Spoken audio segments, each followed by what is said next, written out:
Sleep moves are now banned from Gen 9 OU, folks. I honestly did not expect this. I know there was discussion about it recently. I gave my opinions on that in a previous video, but I'm a little surprised this one went through. This is a very big deal. Sleep is a fundamental status effect in Pokemon. It's existed since Gen 1. It does have the precedent of being banned in Gen 5 OU, but I think that's a bit different because of the way sleep works in that generation. I want to say outright that I take issue with this decision for a couple of reasons, but before I get into that, I would like to remind everybody to relax when discussing this. It's just a game. There's no need to attack people or get particularly heated over this. You can have whatever opinion you like, but please keep it civil. It's just Pokemon. First of all, folks, I don't necessarily think the decision of banning sleep is a bad one. Sleep is problematic in Gen 9 for many reasons, and it's valid to think that it should be banned, but I take issue with the fact that this was not a community suspect vote, rather this was a council vote. I think that for a big mechanical shift like banning a whole status effect, we should get the community's input. And Finchinator disagrees with this sentiment. He said here in response to Mudkip Nerd, who believes there should have been a suspect, "I keep seeing this and I couldn't disagree more. A suspect would be an abuse or misuse of the system. Suspect requirements are a competency test to gauge if you can determine broken versus balanced. They do nothing to test understanding of Smogon policy precedent and so on. We do not have a suspect this generation or last generation on things like Sandveil, Swagger, evasion moves, etc. They're uncompetitive in the same vein sleep is without sleep clause." I have to be honest and say I don't really understand this argument. I'm usually on the same page with Finchinator and agree with his philosophy on things most of the time, but I don't think that sleep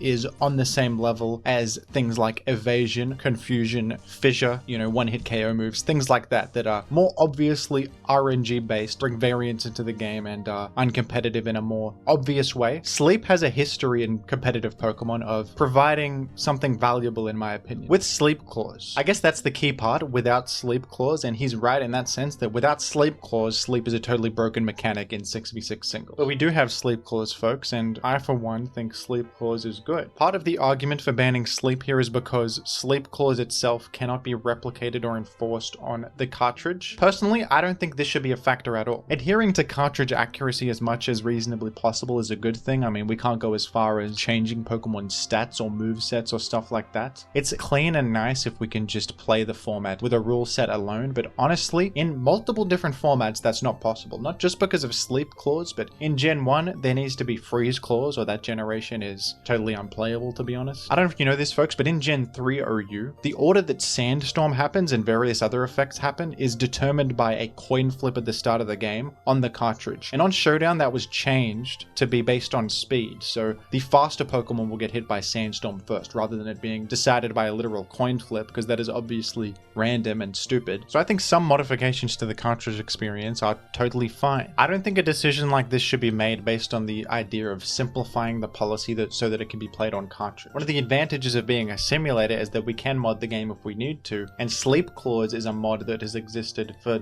over a decade, I think. Something like that anyway. Now that doesn't mean Sleep Clause is going to be an effective way of balancing sleep in Gen 9. Maybe sleep is still broken, including Sleep Clause in Gen 9, and there's a valid argument to be made for that, but I don't think that you should be saying without Sleep Clause or evaluating sleep without Sleep Clause, because obviously sleep is too powerful without Sleep Clause. And I would say that banning sleep moves with Sleep Clause taken into account is more comparable to something like the Dynamax suspect of Generation 8 than the automatic quick bans of mechanics like evasion, Sandveil, King's Rock, stuff like that. I think most people would agree that Dynamax has no place in 6v6 singles and it's an uncompetitive mechanic. As Finchinator said here, suspect requirements are a competency test to gauge if you can determine broken versus balanced, which is how I think sleep should be evaluated too in this context. Sleep with Sleep Clause is not an inherently uncompetitive mechanic, and in many generations, Sleep Clause effectively keeps sleep in check, like Gen 3 OU. I would personally be upset if they got rid of Sleep Clause in Gen 3 OU and banned sleep outright, because I like what sleep adds to the game. The distribution of sleep is pretty limited, and there's a sacrifice associated with using it. I said in my last video, like if you run Sing on Blissey, that's a move slot sacrifice that gives you a lot of short-term value, but limited long-term value. Same with Breloom. Breloom is great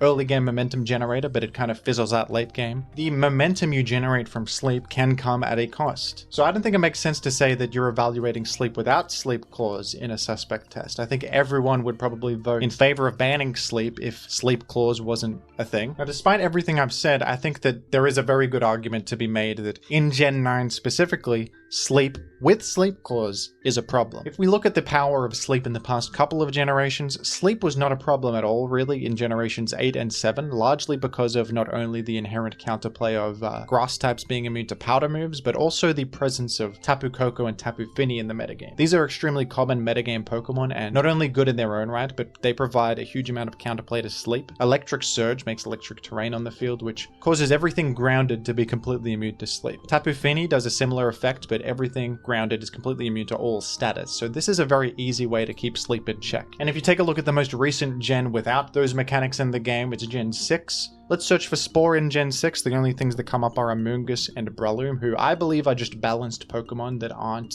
problematic sleep users, limited by their speed and other things, like Amoonguss has a limited move pool, limited bulk as well. I would say the same about Tangrowth and Mega Venusaur. These are slower Pokemon that don't get as much explosive value out of landing asleep. And in terms of Hypnosis, these are the most relevant Hypnosis users: Gardevoir, Mega, Gengar, and Mew.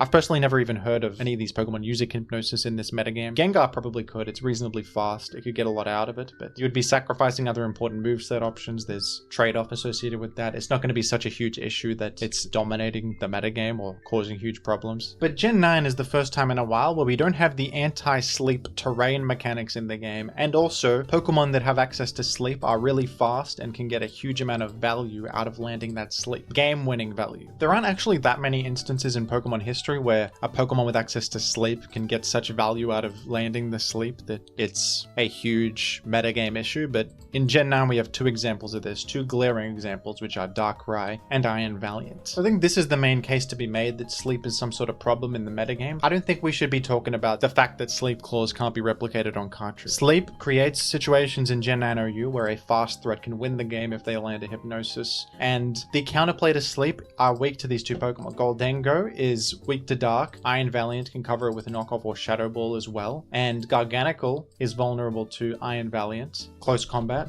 Darkrai can also power through Garganacl. Garganacl's probably pretty good against Darkrai, but not the most solid thing on the planet either. Darkrai is also kind of falling off. It's not the metagame Titan it once was. And I think if you're talking about sleep in this lens, through the lens of these two Pokemon having problematic interactions with their access to sleep, this is a suspect test situation. And I think a good way to do it would be not to just suspect test sleep is banned, binary decision, yes or no, but okay, we have one option, ban sleep entirely, which has a bit of collateral damage in the form of Amoonguss and Breloom, who are more balanced versions of sleep in my opinion. Or maybe you ban specifically Hypnosis, because that's the problem move here on both of these Pokemon, the variance of it and the high value of landing it. It's a weird one to justify specifically banning Hypnosis and not something like Sing, but the reality is that Hypnosis happens to be on these fast threats and nothing too relevant is going to lose it in OU to the point where that's going to cause a loss of important options. So this would be a cleaner ban in my opinion. Even if it's a bit weird sounding to ban one specific sleep move, this would result in a better meta game where we can preserve stuff like Amoonguss and Breloom and get rid of the problematic Pokemon. It is entirely possible that banning sleep outright is the best decision to make though for the metagame. I haven't even talked about Venusaur yet, who has always been a good and fast sleep abuser, one of the best ones, but Venusaur is like better by proxy in Gen 9 because the power of Sun Team has risen a lot, making Venusaur more worth using, and therefore Venusaur's fast sleep has more relevant ramifications. The lack of Tapu Koko and Tapu Fini are also relevant things to consider with that. So maybe you ban Hypnosis and this is still annoying, that could be a world that happens, so the